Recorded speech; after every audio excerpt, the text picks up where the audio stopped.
수술의 여부를 결정할 때는 이 아래가 기준이 아니라 위가 기준이죠. 위에 입이 나와 있는 것 같으면 아무래도 수술이나 그 치아 교정 이런 것들을 한번 고려해 볼 수 있는 거죠. 방학 수술의 정식 명칭은 투조 서저리, 그러니까 위턱 아래턱을 같이 움직인다. 입이 나왔다고 수술을 반드시 하진 않아요. 수술하고 일상생활을 회복하려면 일주일 정도는 휴식 기간을 갖는 것이죠. 수술을 하고 나서 이제 몇 년 후든지 막 턱도 계속 자라는 것처럼 이제 입이 나올 수도 있어요. 턱이 자라는 거는 사실은 이제 아래턱이 가장 늦게까지 자라는 거고, 얼굴 성장이 끝난 다음에 턱이 자라지는 않아요. 그렇기 때문에 이제 이거는 이제 뼈를 잘라서 넣은 거기 때문에 당연히 입이 나올 가능성도 없죠. 만약에 입이 다시 나온다 그러면 그거는 잇몸 뼈가 나온 게 아니라 치아가 뭐 앞으로 뻗어졌다든지 이럴 수 있죠. 치아가 뭐 뻗어지는 습관들이야 뭐 빠는 습관, 혀를 내미는 습관, 이런 것들은 치아를 앞으로 계속 밀고 있기 때문에 그런 건 치아가 좀 앞으로 뻗어 나와줄 수 있지만 실제로 뼈가 움직일 가능성은 없죠.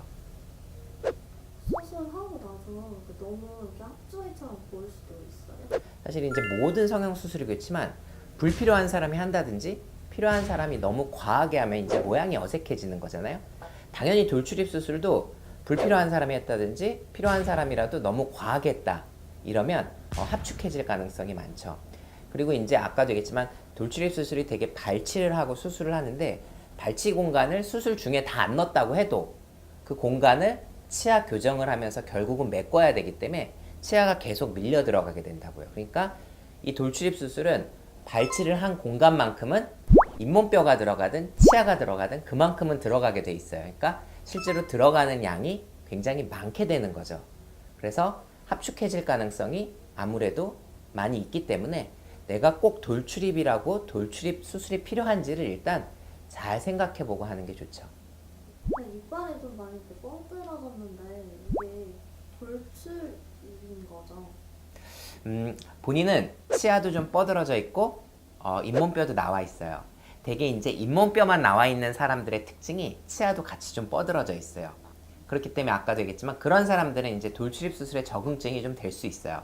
잇몸이 나온 거기 때문에, 그리고 나온 양도 많기 때문에 대개는 이제 그런 경우는 발치 공간을 뼈를 밀어넣고 나서 나머지 부분을 이제 치아로 다시 또 메꿀 수도 있기 때문에 충분히 이제 그 수술로 효과를 많이 볼 수 있죠. 그러니까 이제 좀 내가 돌출입 수술에서 정리를 좀 해주면, 실제로 돌출입 수술의 정식 명칭은 전방 분절 절골술. 실제로 돌출입이라고 돌출입 수술을 하는 것이 아니에요. 내가 이제 돌출입이냐 아니냐는 본인이 판단할 수 있어요. 아까도 했지만 웃을 때 잇몸이 너무 많이 보인다든지 아니면 턱이 좀 들어가 보인다든지, 코와 입술의 이 각도 자체가 너무 이렇게 급격한 것, 이것도 이제 돌출입을 나타내는 중요한 요소 중에 하나거든요.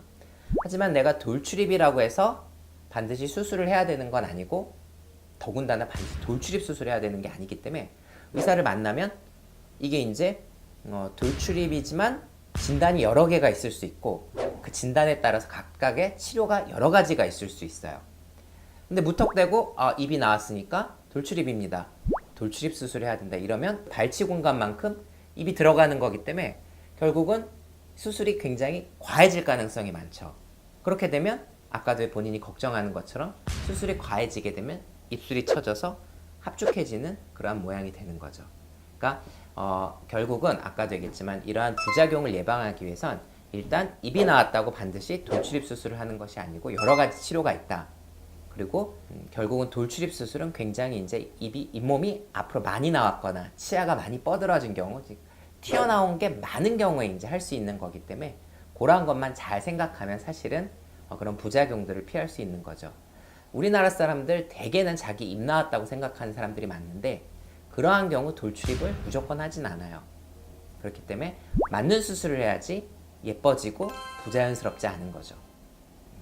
그것만 기억하면 돼요. 결국은 입이 나왔다고 생각하는 사람들이 많지만 입이 나왔어도 돌출입 수술을 해야 되는 경우는 그렇게 많지 않다. 하지만 아까도 얘기했지만 본인은 입이 나왔고 그 나온 양도 많고, 그렇기 때문에 이 경우는 돌출입 수술을 하는 것이 좋다, 이렇게 생각하면 돼요. 얼굴이 너무 평면적이어서 밋밋해가지고, 그래서 더 옆에서 봤을 때 여기 튀어 보이는 게 좀 큰 것 같아가지고. 그러니까 이제 대개는 입이 나왔다든지 턱이 나온 경우에는 얼굴이 좀 밋밋해요. 아까도 얘기했지만 우리가 얼굴이 상대적인 거기 때문에 어디가 나와 있으면 당연히 어디는 상대적으로 들어가 보이는 거죠. 그러니까 실제로 여기가 나와 있으면 뭐 이게 입이 나왔든 턱이 나왔든 이 가운데 얼굴, 위에 얼굴이 다 밋밋해 보이는 거예요. 그 때문에 입 나온 사람, 턱 나온 사람 이런 경우 이제 얼굴이 되게 밋밋해 보이고 이런 거 입을 넣든지 턱을 넣든지 이렇게 되면 결국은 얼굴이 좀 입체적이고 조금 작아 보이고 이렇게 되는 거죠. 본인도 이 엑스레이에서 보면 입이 굉장히 많이 나와 있잖아요, 그죠? 그렇기 때문에 얼굴이 좀 밋밋해 보일 수 있기 때문에 이런 경우 입을 넣게 되면 상대적으로 이 중안면부, 가운데 얼굴이라든지 코라든지 이마는 좀 나와 보이는 거고 상대적으로 턱 끝도 좀 나와 보이는 거죠. 그렇게 되면 이제 위에 이빨이 많이 이렇게 뻗어져 있고 입술이 약간 좀 많이 이렇게 까지고 붕 떠 있는 느낌인데 그것 때문에 이렇게 그렇죠. 이게 이제 되게 아까도 얘기했지만 위턱이 나온 사람들이 반드시 본인 같지는 않아요. 위턱이 나온 사람들은 치아가 이렇게 뻗어지지 않고 치아가 거의 오히려 직각인 사람들도 있고 웃을 때 이제 잇몸이 많이 보이는 사람도 있는데 그런 경우 사실은 돌출입 수술보다는 양악 수술이 적응이 돼요. 하지만 본인은 이 앞부분, 이 앞부분만 좀 나온 거죠. 이 치아도 많이 뻗어지고 그러한 경우는 사실 돌출입 수술이 좀 더 적응이 되고요. 오히려 본인 같은 얼굴에서 양악을 잘못하면 턱이 더 들어갈 수 있기 때문에 본인은 일단 돌출입을 하는 거고 만약에 턱이 너무 작은 경우엔 돌출입하고 아래턱을 끄집어내는 수술을 같이 할 수도 있어요. 그런 수술을 우리가 사막수술 이렇게 얘기하는 거거든요.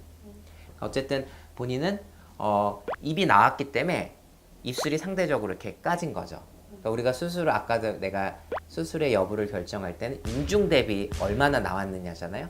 그러니까 인중이 짧고 입이 많이 나온 사람들은 오히려 수술하기가 아주 좋죠.